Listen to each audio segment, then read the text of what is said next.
Video games today are shit. What's good, my fellow peasants? How you all doing? There is definitely a mood, a trend, a feeling that games today are not as good as they used to be. They don't come out in as timely a fashion, they didn't have day one patches, they didn't have bugs, they didn't have glitches. Video gaming in the early 90s or even the early 2000s was a utopia. Games came out on time and they were masterpieces, or at least that's what I think a lot of people's rose-tinted nostalgia goggles have kind of led them to believe.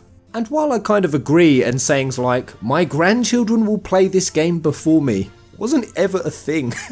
I want to do this video to kind of prove that it wasn't always sunshine and rainbows, that it didn't always go so smoothly, and that a lot of the issues have either just been forgotten to the pages of history, or as this video will prove, we just didn't know about it at the time. It took years for these details to come out because we weren't as connected to the developers, social media wasn't as big a thing, and we were all just blissfully unaware, never realising that the 90s was just as much a shit show as it is today. And it is very much relevant today because with the Final Fantasy VII Remake looking like it's not going to be coming out for at least another 2, maybe even 3 years. This could really end up being a PS5 title. And I mean, even if the first installment doesn't, then the second or third most definitely will. And I'm almost certain that back in 2013, good googly moogly, when FF7 Remake was first greenlighted, Square Enix most definitely intended at least the first episode to be on the PS4, and missing, skipping, failing to deliver an FF title on the console generation it was originally intended for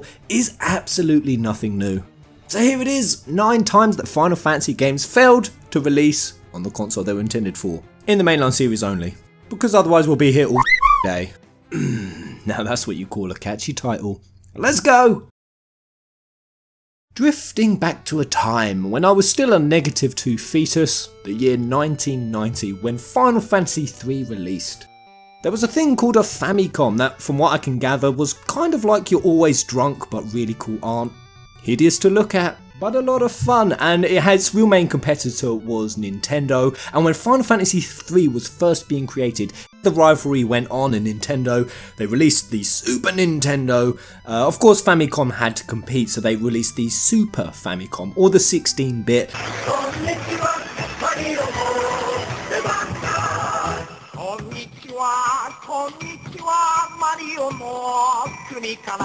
And that was kind of seen like the Japanese version of the SNES. And it was this console generation upgrade that threw a major spanner in the works, so much so that it's the entire reason why we never got a localized version of Final Fantasy III for the West until 2006. Even Hiromichi Tanaka, the lead game designer himself, said, nowadays we know that when you've got a platform like PlayStation, PS2, PS3, or when you've got Xbox and Xbox 360, you can kind of assume what's going to happen in the future. But back then, that was the first time that we've seen a new generation of consoles, and it was really difficult to predict what was going to happen. At that time, when we were working so hard to catch up on the new technology, we didn't have enough manpower to work on an English version of Final Fantasy III. Oh.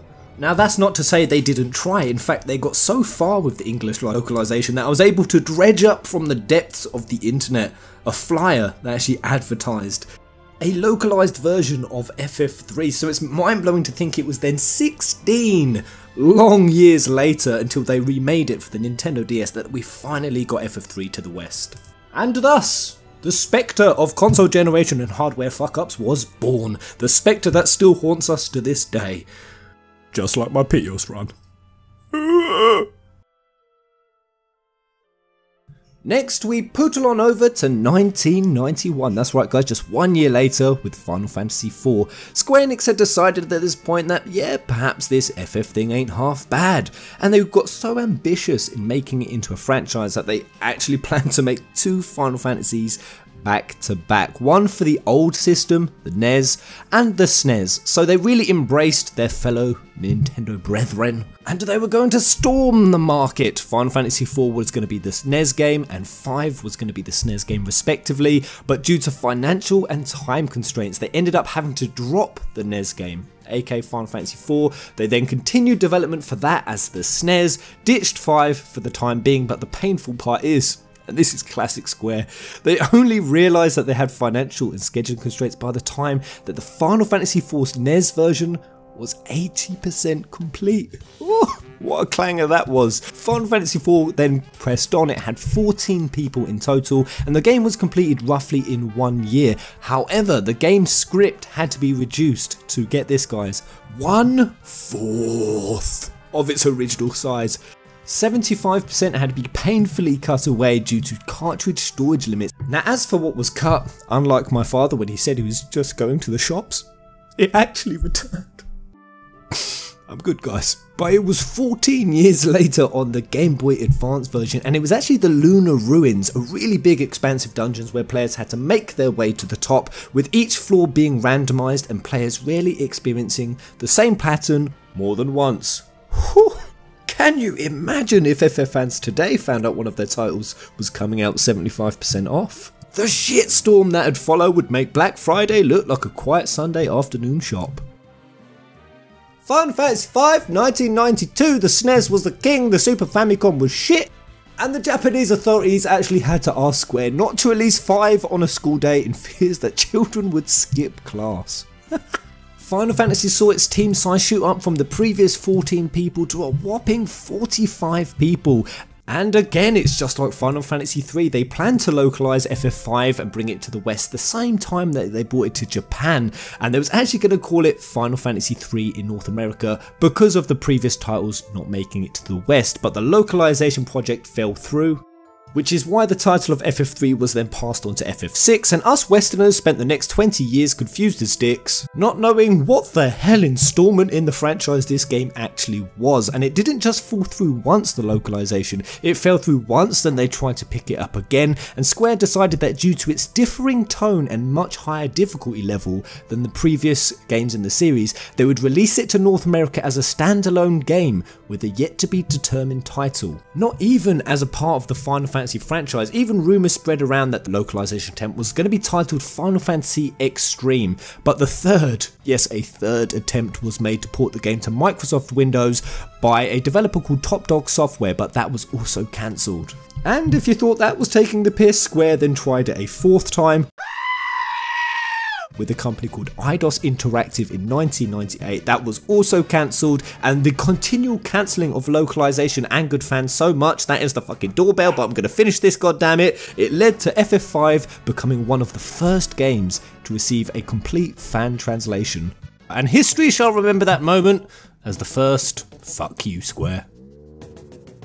Now I'm going to pause the video here because I feel like I'm coming across as Captain Douchebag, and that the entire reason of this video is me trying to shine a light on Square Enix's incompetence and failings in the past, when actually it's just the opposite. That a lot of these issues weren't Square Enix's fault. They certainly did make missteps, there ain't no denying that, but most of these issues weren't in their control. It wasn't all because of poor planning and poor judgment on their behalf, but that is consoles. The technology upgrading is something that is so difficult to preempt. Even with technology today, like Tanaka said, when you know a PS5 is coming, but there's virtually nothing you can do or they could do to start preparing for it. And then when it comes around, they have to quickly adjust to it, they have to adapt, they then have to even be innovative and go one step above and beyond to compete against everyone else. All the while they have ravenous fans at the door expecting the next masterpiece to come out without failure. And perhaps one of the best examples of having to adapt to brand new technology and be innovative at the same time is none other than Final Fantasy VII. Yep, you best believe it, FF7 wasn't always going to be on the PlayStation. In fact, I think most of us know this, that it was originally going to be on the Nintendo 64, but that's not even the full story. The history goes far further back than that, to 1994 when initial concept talks for FF7 began. FF6 had released smoothly on the SNES as intended, and they actually planned to do just more of that. That's right guys, Final Fantasy VII was going to be a 2D game originally on the Super Nintendo. They even got as far as mocking up a 2D prototype for it, but then something called Chrono Trigger, which was having a bit of difficulty getting at the door, came along, and they actually had to borrow the team from FF7, so they postponed development to help finish Chrono Trigger. Now, all the while this was happening, something unheard of, something unimaginable was happening within the gaming industry. The drums of war were beating, and word was spreading of technology that could handle 3D graphics.